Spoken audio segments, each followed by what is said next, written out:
छत पर काला कौआ बैठा, छत पर काला कौआ बैठा, काए काए करता रहता, खो खो। सबसे कहता आते जाते आते जाते आते जाते, झूठ बोले कौआ काटे, झूठ बोले कौआ काटे। कौआ, क्रो, टैक्रो, वाह वाह। झूठ बोलेगा तो हमें टैक्रोलिमस काटेगा, मतलब टैक्रोलिमस, टैक्रोलिमस। अब ये कौआ काट सकता है। कौआ, कैसे कौआ, कैसे कैल्सिन्यूरिन, पता है कैसे कैल्सिन्यूरिन नहीं है, याद करने के लिए। और टीएम से trademark, tacrolimus another calcineurin inhibitor, this is a macrolide. कोई टैक्रोलिमस के बारे में पूछे, उसको छन्नू, उसको बोला कपिल शर्मा समय कुछ था ना कि इसको बोले तो बोला छेनू आया था। कपिल शर्मा को पूछा तो छेनू आया था, खामोश, हाँ खामोश, अबे खामोश। तो टैक्रोलिमस, टीएम से ट्रेडमार्क, टैक्रोलिमस एम से मैक्रोलाइड, ठीक है। तो टैक्रोलिमस एम से macrolide, this is isolated from the soil fungus streptomyces tsukubaensis. मजेदार नाम मुझे पता है। अच्छा, इसको ज़्यादा प्रेफरेंस दी जाती है ओवर साइक्लोस्पोरिन, ये आप लोग को याद रखना इंपॉर्टेंट है। This is preferred more over cyclosporin. क्यों?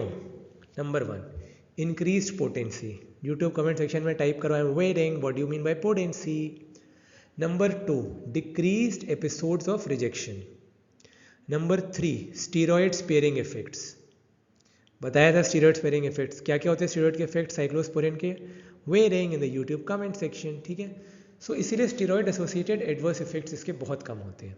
मैकेनिज्म ऑफ एक्शन इसका जो होता है इम्यूनोसप्रेसिव इफेक्ट बता ही चुका हूँ साइक्लोस्पोरिन की तरफ। जैसे cyclosporin was binding to cyclophilin, cyclosporin binding to cyclophilin, ठीक, या ऑल्सो नोन एज इम्यूनोफाइलिन, ठीक। और ये जो है tacrolimus binds to a different immunophilin. Cyclosporin cyclophilin पे बाइंड करता है which was an immunophilin, tacrolimus दूसरे इम्यूनोफाइलिन पे बाइंड कर रहा है। इसके इम्यूनोफाइलिन का नाम है एफके बाइंडिंग प्रोटीन, FKBP12, ठीक। और ये जो कॉम्प्लेक्स होता है फिर वो कैल्सिन्यूरिन के साथ बाइंड करता है, जय और वीरू की तरह। ये दोस्ती हम नहीं तोड़ेंगे, तोड़ेंगे दम मगर तेरा साथ ना छोड़ेंगे। टैक्रोलिमस और कैल्सिन्यूरिन एक दूसरे से कहते हैं, टैक्रोलिमस और कैल्सिन्यूरिन, जय और वीरू, दोस्ती ये नहीं तोड़ेंगे। कौन कौन? टैक्रोलिमस और कैल्सिन्यूरिन, तोड़ेंगे दम मगर टैक्रोलिमस कैल्सिन्यूरिन का साथ ना छोड़ेंगे। ये हाथ हमका दे दे ठाकुर। नहीं, यूट्यूब कमेंट्स में बताना किस वीडियो में मैंने ठाकुर के हाथ की बात करी है, ठीक है। Waiting for your comments. फिर थेरेपेटिक यूजेस, अभी टैक्रोलिमस किस किस के लिए अप्रूव हुआ है? To prevent kidney and liver rejections, liver and kidney transplant, but steroids के साथ दिया जाता है। हार्ट और पैनक्रियाज ट्रांसप्लांट्स में भी दे सकते हैं, तो 4 यूजेस हो गए। 5 as rescue therapy in patients after failure of standard rejection therapy. इसकी एक ऑइंटमेंट भी आजकल आने लगी, पता है? इसी की टैक्रोलिमस की ointment, moderate to severe atopic dermatitis. Number 6 use, moderate to severe atopic dermatitis unresponsive to conventional therapies, ठीक है। तो 5 + 1 6 यूजेस हो गए इसके, ठीक। अब फार्माकोकाइनेटिक्स की बात कर लेते हैं। इसको भी साइक्लोस्पोरिन की तरह ओरल रूट से दे सकते हैं या इंट्रावीनस रूट से दे सकते हैं। ओरल रूट प्रेफरेबल होता है, बट जैसा कि साइक्लोस्पोरिन के साथ है, ओरल अब्जॉर्प्शन इनकम्प्लीट होता है, वेरिएबल हो सकता है। So tailor doses according to the specific individual. फिर टैक्रोलिमस गट मेटाबॉलिज्म से सब्जेक्ट हो जाता है बाय साइटोक्रोम P3A4 या 5 isoenzyme and it is substrate for P glycoprotein. दोनों मैकेनिज्म से ओरल बायोअवेलेबिलिटी लिमिट हो जाती है। प्लीज़ यूट्यूब कमेंट सेक्शन में टाइप करके मुझे बायोअवेलेबिलिटी की डेफिनेशन कौन बताएगा? आप बताओगे, ये थैंक यू। मुझे बायोअवेलेबिलिटी की डेफिनेशन कमेंट कर सेक्शन में टाइप करके बताओ बताओ। फिर अब्जॉर्प्शन की डेफिनेशन कौन बताएगा? आप बताओगे। हाँ, आपसे बात कर रहा हूँ जी भाई साहब, जो मेरा वीडियो देख रहे हो, मुझे अब्जॉर्प्शन की डेफिनेशन यूट्यूब के कमेंट सेक्शन में टाइप करके बताओ बताओ, ठीक है।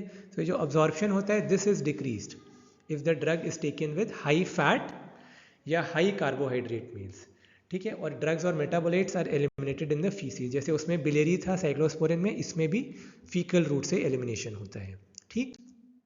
अब बात करते हैं about adverse effects. Nephrotoxicity cyclosporine में भी थी, इसमें भी है। इसमें साथ साथ न्यूरोटॉक्सिसिटी भी है। न्यूरोटॉक्सिसिटी में ट्रेमर, सीजर्स, हेलुसिनेशंस, आवाज़ें सुनाई देना, चीज़ें दिखाई देना, अजीब अजीब टेस्ट आना, ठीक है। This is quite severe with tacrolimus as compare to cyclosporine. Careful dose adjustment ज़रूरी है, उससे ये प्रॉब्लम मिनिमाइज हो सकती है।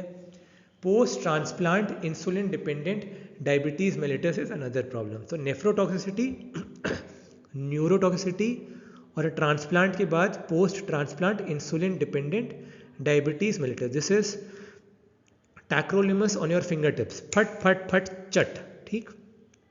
और ये किस में ज़्यादा होती है? Post transplant insulin dependent diabetes mellitus. Big problem in black and Hispanic patients. Hispanic race क्या होती है? YouTube comment section, I am waiting.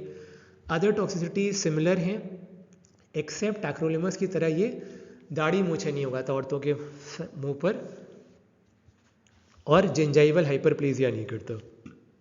कौन सी ड्रग होती है जो गम की हाइपरट्रॉफी करती है? एंटीएपिलेप्टिक ड्रग जो कि गम्स की हाइपरट्रॉफी करती है। कमेंट सेक्शन में कमेंट करो मुझे, यूट्यूब में बताओ मुझे, कमेंट सेक्शन में कमेंट करके मुझे बताओ, यूट्यूब के सेक्शन में, ठीक। क्या होता है gingival hyperplasia? Waiting for your comments. X antiepileptic drug causes gum hypertrophy, ठीक।